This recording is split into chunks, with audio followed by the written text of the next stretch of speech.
En un escenario de cambio global, donde una manifestación evidente han sido los deshielos de los polos, de los glaciares, llega a nuestro país una conferencia de referencia que es SCAR, y a diferencia de lo que uno podría imaginar, no es una cicatriz, es una conferencia sobre la Antártica, un importante encuentro científico que va a tener la participación de más de 850 investigadores de alrededor del mundo que van a compartir sus investigaciones y conocimientos asociados a este territorio tan relevante para Chile, pero sobre todo tan relevante para el mundo.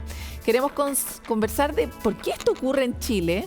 ¿Es esto una cuestión frecuente o es algo que tenemos que festejar, como festejamos los grandes logros de nuestro país? Y para eso estamos hoy con el doctor Elie Poulain, académico de la Facultad de Ciencias de la Universidad de Chile, experto en ecología y evolución y actual director del Instituto Milenio Base. Muchas gracias por estar acá. Muchas gracias, Paloma. Quisiera partir sobre esa pregunta. ¿Tenemos que estar muy orgullosos de este encuentro que va a ocurrir en Chile? Sí, es un evento, el evento científico antártico en el mundo, que ocurre cada 2 años y que viaja por el mundo. Es decir, que muy poco país puede esperar tener ese evento y tener la capacidad también de acoger. Yo creo que vamos a tener más de 1.000, probablemente 1.200, quizás más investigadores que van a asistir a ese evento. Es la segunda vez que se realiza en América del Sur, la primera vez fue en Argentina. Y tiene un sabor particular este encuentro este año porque los 2 últimos eventos, las 2 últimas conferencias del SCAR fueron virtuales. Iba a ser en India, en Australia, y fueron solamente por videoconferencia, lo que obviamente es muy distinto. Así que va a ser la ocasión de un gran reencuentro de la comunidad científica antártica y eso yo creo que todo el mundo lo va a celebrar. Eso es muy interesante, pero también es muy evidente cómo en ese mismo periodo, o sea, si contamos 6 años hacia atrás en el fondo, el deterioro antártico y los hitos que ha atravesado la Antártica en el último tiempo han sido muy elocuentes de la crisis que estamos viviendo. O sea, como nunca hemos observado temperaturas como de zona central en verano en la Antártica, tenemos una disminución de los hielos dramática.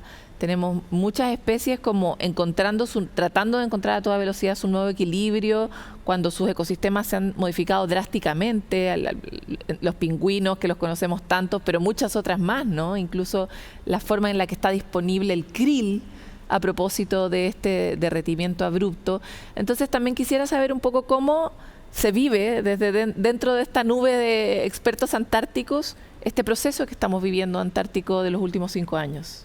Bueno, ese evento tiene 2 grandes facetas.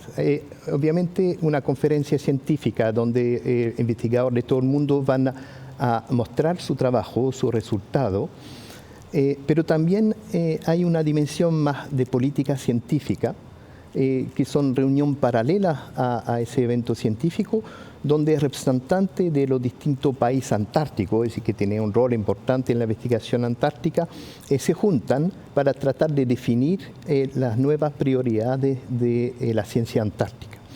Entonces, obviamente, yo diría que el tema central es obviamente el calentamiento de la Antártica y su consecuencia. Estamos cada vez más hablando de adaptación cuando hablamos de cambio climático. Ya se ve un poco irremediable el avance de esos cambios y la palabra central se ha vuelto adaptación. Y adaptación de nuestra sociedad, obviamente, pero también de todas las biotas. Y aquí estamos observando justamente los primeros efectos directos. Usted habló de la disminución del hielo marino en Antártica, de esa capa de hielo que se forma sobre el mar en invierno, que se va reduciendo en el espacio, en el tiempo, dura menos tiempo, y hemos visto ya decenas de miles de crías de pingüino emperador morir por no poder llegar a tiempo a una condición apta para ir al mar. Entonces ya se ha observado en los últimos pocos años esos eventos que probablemente se van a repetir y que están poniendo en riesgo algunas especies emblemáticas de Antártica. También muchas otras especies que no conocemos tanto o no se conocen, no son especies emblemáticas, están sufriendo también esos mismos efectos. Y el krill, obviamente, que la clave de toda la cadena trófica antártica, es realmente observado con lupa su comportamiento porque podría tener efecto en cadena, en el resto del mundo, sobre toda la red trófica y todo el ecosistema antártico, no solamente una especie tomada una a una, sino todo el conjunto. El otro tema fundamental, diría, con ese calentamiento es la posible llegada de especies exóticas. Hasta ahora se ha visto que algunas llegan, pero todavía no logran instalarse, es decir, como que el invierno, donde las aguas pasan bajo 0 grados, le impide sobrevivir y reproducirse.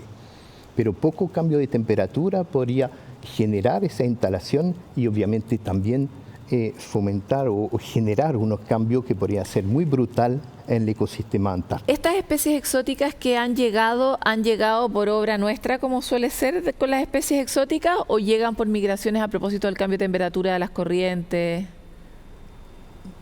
Ambos casos. Y se supone que han llegado siempre, han tenido esa posibilidad, pero existe como una barrera fisiológica, es decir, que esas especies no logran sobrevivir. Y principalmente por la baja temperatura del mar. Hay especies ya más o menos instaladas al nivel terrestre, pero en el mar ninguna. Y eso podría cambiar y acelerarse en los próximos años. Entonces, obviamente son esos temas que van a estar al centro de esa discusión de política científica que se deben tomar por los próximos años. Ahora, hay un tema de política científica muy relevante, o dos más o menos, que nos atañen directamente. Uno tiene que ver con cuál va a ser la posición que va a tener Chile también en impulsar o no la ciencia antártica de una manera más decidida en un contexto de harto debilitamiento un poco de la posición de Chile dentro de la misma Antártica.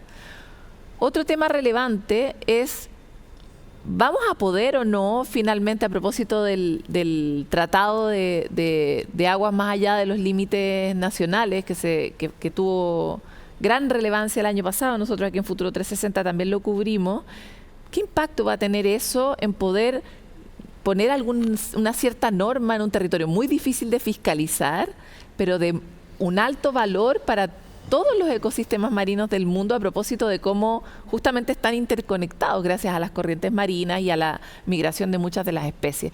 ¿Cómo ves tú que esas dos conversaciones pueden llegar a tener alguna buena noticia en este contexto?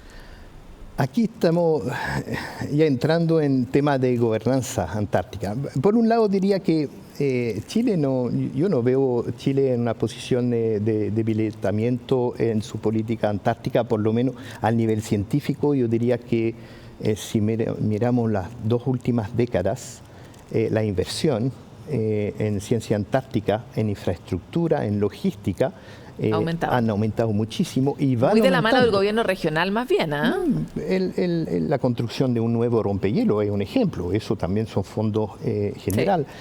Si hay un plan para renovar todas las bases científicas antárticas, modernizar, hacer nueva instalación.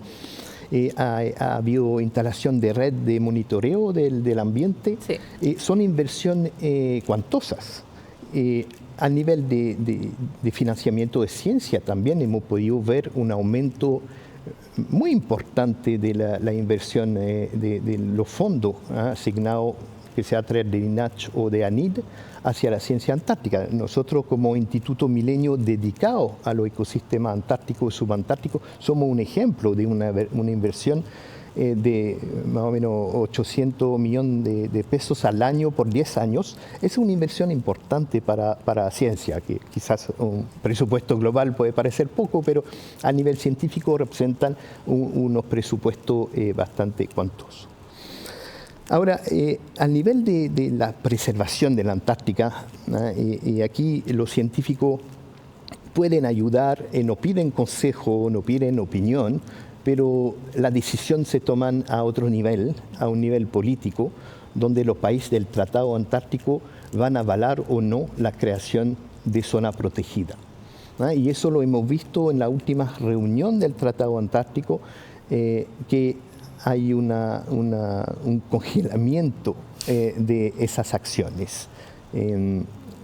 Las cosas se congelan donde no se tienen que congelar no, y se derriten donde no se tienen que derretir. Y no se logra avanzar por un tema de gobernanza. Nuestro instituto, de hecho, trabaja desde la ciencia básica, del estudio de la especie, biología, hasta los problemas de conservación y de gobernanza. Tenemos profesor de Derecho en ese instituto, porque obviamente es toda una cadena para llegar a hacer o instalar nuevas zonas protegidas.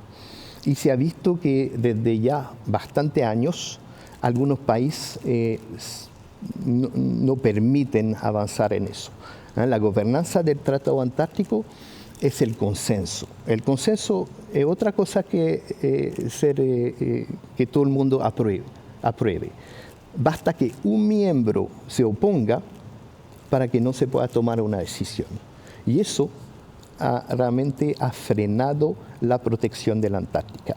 Ese nuevo tratado internacional sobre las aguas más allá de las jurisdicciones nacionales ha corregido un poco ese punto, porque en caso que no haya consenso, va a poder haber una votación donde yo creo que son 3/4, 75% más o menos de aprobación, se podrá tomar una decisión, aunque algunos países firmantes del tratado se opongan. En la Antártica es mucho más compleja la situación y desde, no quiero decir un año falso, pero muchos años ya que no se ha creado una nueva zona marítima protegida. Que es algo que se está impulsando en el último tiempo, por lo menos ha estado muy en los foros internacionales oceánicos. Pero hemos visto el bloqueo al final de la cadena, donde están toda la información científica, el consenso a nivel de científico, pero a nivel político tenemos Porque el valor económico de la Antártica es muy grande también, y ahí hemos visto mucho la irrupción de los barcos chinos, sacando grandes recursos en esos bordes y que son muy difíciles de controlar, ¿no? Digo los chinos, pero hay otros barcos también, esos son los que por lo menos a nosotros nos han llegado reportes de que existen habituales, y eso rompe mucho las cadenas tróficas. Entonces, me encantaría avanzar un poco sobre ¿cómo ven ustedes en qué posición está hoy día la posibilidad de la ciencia de colaborar con la construcción de política pública y en la política misma, dado los distintos incentivos y las enormes presiones que está generando la crisis climática? Yo creo que estamos tratando, de hecho, muchas veces el rol de los científicos ha sido hacer sus estudios, generar un tipo de informe, y después pasar, como se dice acá, la pelota a la parte que va a discutir con la política y los tomadores de decisión. Se está tratando cada vez más de subir en esa cadena y participar a esa discusión más de ciencia política, pero como le he dicho, es muy difícil, a pesar de llevar evidencia, etcétera, porque hay temas de geopolítica muy importante detrás de eso. Y como le ha dicho, la Antártica tiene un potencial de recursos muy importante y aunque en este momento nadie ha propuesto salir del tratado para entrar a explotar algunos recursos antárticos, algunos no quieren dejar esa posibilidad cerrada por culpa de tratado o de instalación de área importante de conservación en la Antártica. Para cerrar, quisiera saber cuál es, como científico, tu mayor expectativa de este encuentro que va a ocurrir en Chile, y por qué va a ser importante también para la ciencia chilena. Bueno, por la ciencia chilena, por supuesto, un reconocimiento tremendo de la comunidad internacional justamente a esa grande progresión que ha tenido Chile en desarrollar su ciencia antártica. Yo empecé, yo creo, en el año 2002 a trabajar con el INACH. La ciencia antártica era muy reducida. Ahora se abrió de manera exponencial, vamos a decir, a todos los fondos disponibles, a toda la herramienta del financiamiento de la ciencia, y eso se ha visto en términos del número de proyectos que se desarrollan, el número de investigadores involucrados, de estudiantes que participan en campaña, y yo creo que a nivel internacional eso se ha visto como Chile ha tomado fuerza en investigación científica. Ahora, este congreso, yo creo, y como todo ese tipo de congreso, es generar nueva colaboración, reforzar la que tenemos. Es realmente un lugar físico donde podemos discutir con nuestros pares del extranjero. La ciencia antártica necesita mucha colaboración. Chile, por ejemplo, tiene varias bases antárticas, pero son todas más o menos en un mismo sector. Si uno quiere ampliar su área de estudio o si necesita comparar zonas de la Antártica, tiene que participar en expedición de otro país, tiene que generar esa colaboración, y eso es fundamental, más que en toda otra disciplina o ámbito de la ciencia, en la ciencia antártica. Y eso se ve en terreno durante la expedición, como no importa de qué país uno está, sino que se ve esa colaboración en logística, en ciencia, y realmente lo que uno vuelve a esperar encontrar durante ese evento del SCAR en Pucón. Te quiero agradecer por esta conversación. Aparte, es crítico no tener colaboración en la Antártica. Ahí sí que es debido a muerte, digamos. Sí, yo he estado ahí, uno le queda claro que es fácil morirse. Así que muchas gracias, que les vaya muy bien en este congreso y bien por la ciencia antártica chilena. Muchas gracias.